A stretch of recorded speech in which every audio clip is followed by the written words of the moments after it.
India tightening its grip on the Indian Ocean region. Why did I take this? I took it because of this. A prime minister recently went to Mauritius. There he is being received by Mr. Naveen Ramgulam, who is the prime minister of Mauritius. He was feted, 2 days he stayed there, all that. If you go into the history of India-Mauritius relationship, we always had a great relationship. And incidentally, Mr. Naveen Ramgulam was against India Mauritius relationship getting too close when he was earlier. But when he became prime minister, just before he became prime minister, he fell sick. And he was flown out to India, and India took care of him. And I think from then he's changed. India takes care of a lot of people, right? And that's why you see a change. So a lot of good things have happened. But what's so special about Mauritius? And what's happened in this thing? And how does it affect the Indian Ocean? Very important questions, and that's what we're going to ask and answer.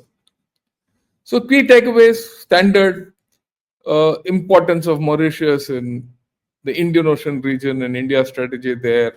It will lead way to key agreements and cooperation in various fields. There are about 20 India-funded projects which were inaugurated, and it shows India's commitment to development of Mauritius. PM attended their National Day celebrations, held bilateral talks, agreements signed, cultural engagements, inaugurations, all that, the works. Okay. And he reinforced the security partnership, India-Mauritius security partnership. What does this security partnership encompass? Maritime security, defense cooperation, strategic partnership, infrastructure development, and regional collaboration. And mind you, Mauritius is going to hold the Indian Ocean Rim Association and the Colombo Security Conclave shortly. So all these things are there. And we're talking of enhanced strategic partnership, focusing on mutual security and X, Y, Z, A. But we need to understand it in detail. And we need to understand where Mauritius is, where Indian Ocean is, and all that. So next 10 minutes, I'll put that across. Just as I was about to release this video, I came across this reaction from China on our Prime Minister's visit to the Mauritius. Very clearly, the South China Morning Post says, is India's embrace of Mauritius aimed at countering China's Indian Ocean goals. If you go through this article, it very clearly articulates Chinese interests and how India is trying to counter it. So the importance of this whole story has to be understood in its entire perspective. There is no doubt that China doesn't view this entire relationship in a very benign manner. In fact, if there's anything, there's malice. And to understand the issues at play, we need to head into the Indian Ocean. This is the Indian Ocean region. So have a look at it close. You don't need to see my face. This is what it is, right? And where is Mauritius in this? Mauritius is here. See where India is and the rest of the things, right? And it sits in a very important part of the Indian Ocean, okay? And what's so special about the Indian Ocean? One has to understand that also. It's the Indian Ocean, the rim of the Indian Ocean, and so many major populations are there. All these people depend on the Indian Ocean. And then you have a whole lot of economies. The top 8 of the top 20 economies depend on the Indian Ocean, right? Major conflict zones are served through the Indian Ocean. And conflicts come because of those economies, on those populations, and the Indian Ocean is a common feature, right? We all know all these. Some of the top defense spenders are in this area. You see, Middle East, Iran, Pakistan, India, Singapore, Indonesia. All these are top defense spenders. Okay. And then you look at disasters. The major disasters in this area, I mean, in the world happen around this area and around Indian Ocean, and India is central to it. So India is central to this whole story, and anything happening in Indonesia is, or rather, Indian Ocean is important to us. And of course, Indian Ocean is a constricted ocean. You can't get in and out easily. Those are choke points. We all know that. Strait of Hormuz, Bab al Mandeb. That's where the Houthis are. That's where Trump is, let loose the USAF on them. Madagascar Straits. Then of course the Malacca Strait and the Lombok and the other Mindanao Straits and all that. It's a constricted ocean. You can't run away from here easily. Okay, let's look at certain issues which affect us. You have all these things which India needs to have to control the Indian Ocean. You need to have control over the Lakshadweep, Maldives, Digo-Garcia, Seychelles, Mauritius, and the Reunion. I see some question about Digo-Garcia. We'll come to it, don't worry. Okay. But we need to understand that Indian Ocean is it's the only ocean named after a country. There's no other ocean which is named after a country. Okay. It is vital to the world trade, as I said, and 50% of global oil consumption goes through IOR. 75% of the world's maritime trade goes through IOR. 33 nations and 2 billion people, I showed that to you earlier, live around on the rims. If you count the others, maybe half of humanity survives on the Indian Ocean. That's the importance. And it accounts 80% of China's energy imports. And the BRI goes through the Indian Ocean majorly. So it's a very strategic ocean. And that's where India is tightening its grip. These are the trade routes. If you look at it as a quadrilateral, you see that place called Digo-Garcia is sitting in the center. I'll come to Digo-Garcia today, later. What is India's interest in this whole place? Very simple. The four corners of the ocean should be under control. Very clearly, our strategic thing is from the Gulf of Aden to the Malacca Strait is our national interest. And we have an overlapping interest in the southern Indian Ocean also. Right going down to the Madagascar island and on the side almost up to the southern islands of Indonesia and almost up to the Australian coast. And like I said, those islands which I showed earlier, you need to get hold of them. We'll talk of them. Okay. What about China? China wants to be a superpower. Okay. And it desires to be a superpower with a two ocean axis. Any superpower in history has always had two oceans axis. At this point of time, China is not there. Whether it's USA, Britain, Russia, they always had, two oceans, the eastern and the western seaboards. It's China which doesn't have. And China wants to manufacture a second axis through its interests. Which are these interests, right? And what does it want to do? It wants full control over the South China Sea in its struggling there. It wants a successful BRI and CPEC. It wants entry into the Indian Ocean and ensure that India is contained by the pearl of strings or the string of pearls, right? With its considerable presence. It wants facilities where I put the stars. Gwadar, Hambantota, Maldives, Kyakfu. It wants to overcome the Malacca dilemma. Like I've said, it wants major bases there. The day it has all these bases there, it's a superpower. Now, what does a base involve? I mean, people understand it. Basing is ports are different things. Basing means you have ability to station warships out there. You have the ability to maintain them. You have ammunition. You have refueling, all facilities. That's a base. Pani, everything. A port is somewhere you just go revictualize, take your logistics and get out. There's a difference. You can do training in your base. You can do intelligence gathering from your base. Okay. A base is far different from normal. Right. Now let's look at the Chinese investments, because unless you understand the Chinese investment and their interests, we will also not appreciate how important this visit was and how we are tightening the grip.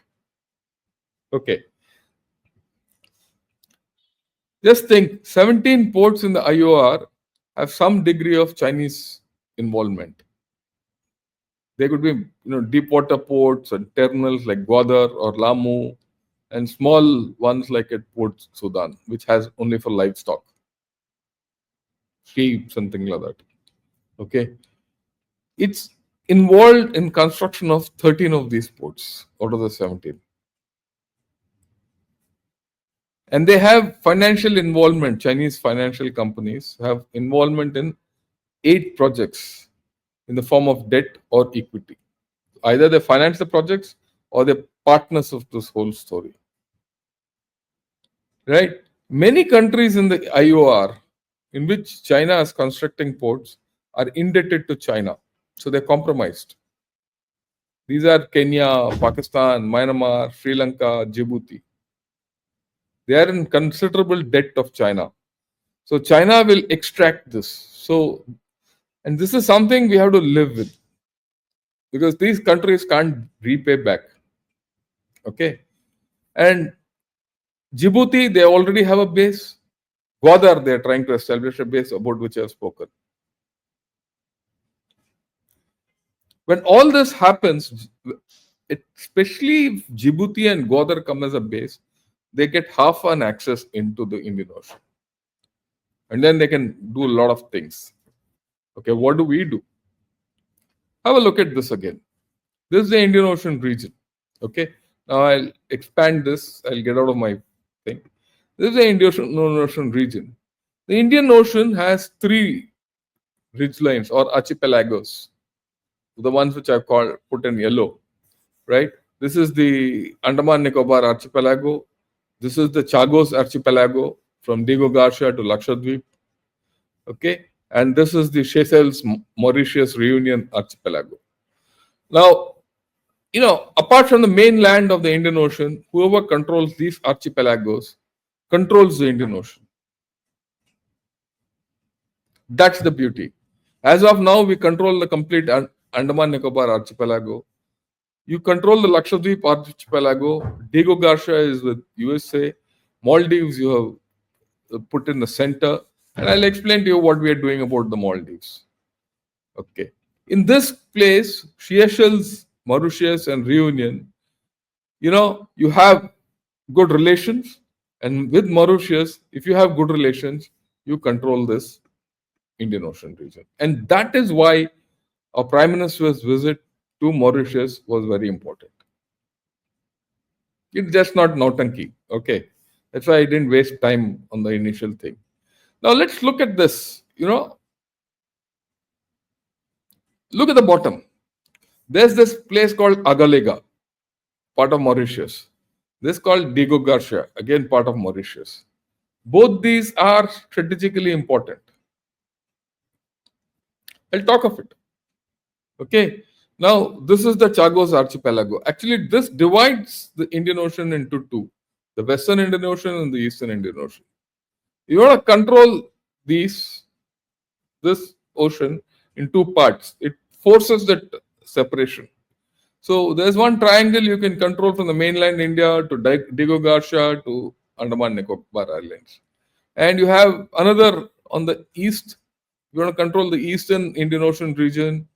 You control it with The mainland, Diego Garcia and Agaliga. And also Dukum.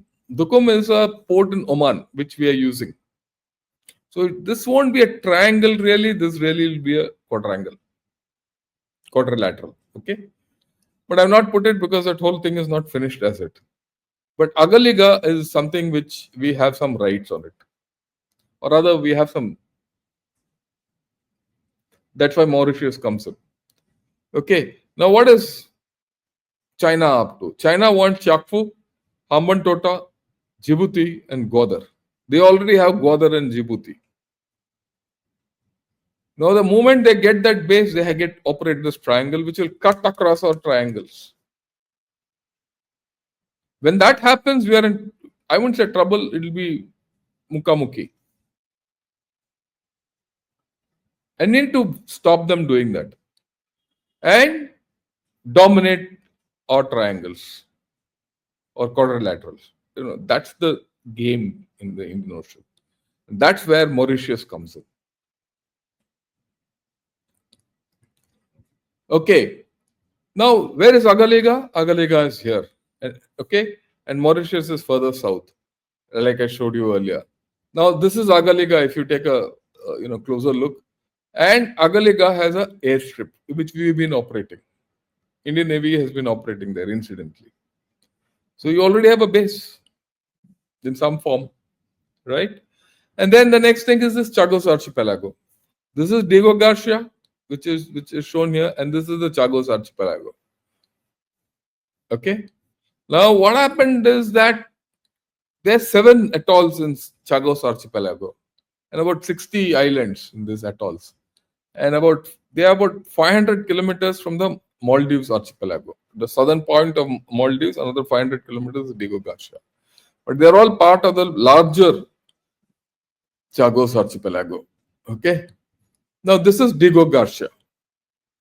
Okay. And you can see this is the main runway in Diego Garcia where the US base is at this point of time.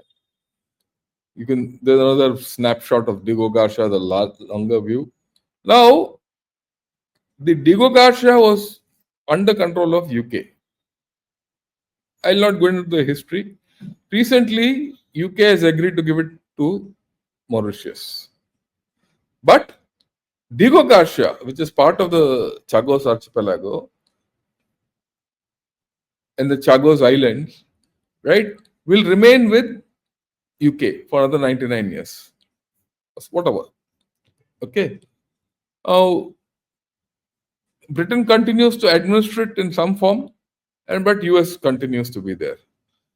This whole arrangement guarantee has been done by India. India has a guarantee for this entire sovereignty swap and all that. And we want USA to stay in Diego Garcia. Why should it vacate? Because if it gets vacated and China makes an entry, it will be a problem. And sooner or later, right, we would like to take over the base depending on how the India-US relations go. And the Chagos Archipelago, there is a plan or rather this thing that we will take over those slowly. We'll have excise control. So Mauritius is important for us. And in this whole construct, it is India's good offices with Mauritius which will allow US to continue with the Diego Garcia. UK has lost its legal thing because this whole story has come after legal battle. Of course, I'm not going into the details of who will occupy what, all that, but that's how it is. Now, besides this, Maldives. We all know Maldives wasn't a problem, but then we have boosted aid to Maldives, and Maldives is now virtually compromised.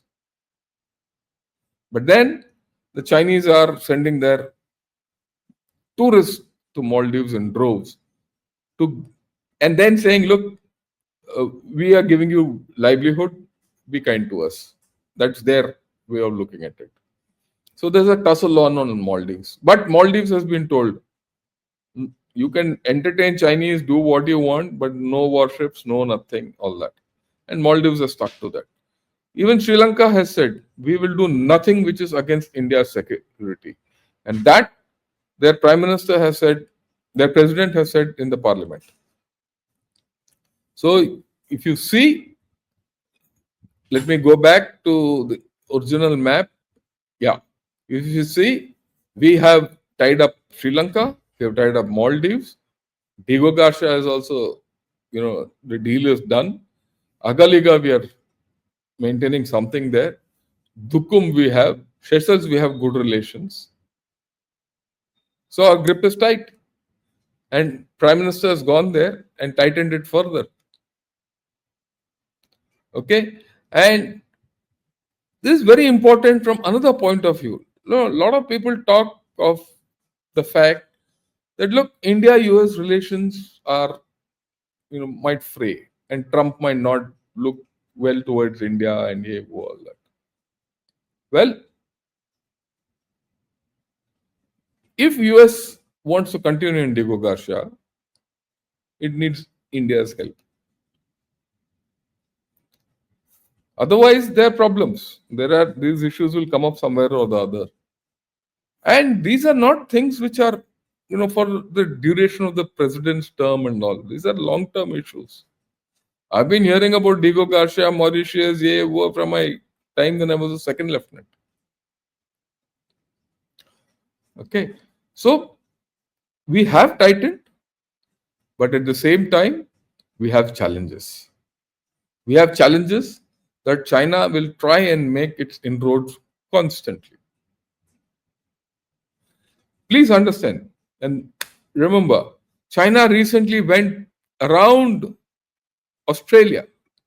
If you remember, it fired in the Tasman Sea and went around Australia, right? And it showed its intent that look, we're going to do Farsi exercises, and that they made a big, show off. Okay, so we have to be cognizant of that fact. Okay, so that's how we have to look at all this. And there's no getting away from the fact that we're going to have a tough fight, but also there's no getting away from the fact that we have a grip. We hold the islands in the Indian Ocean region. China doesn't have a leg to stand on. And that's what makes India strong.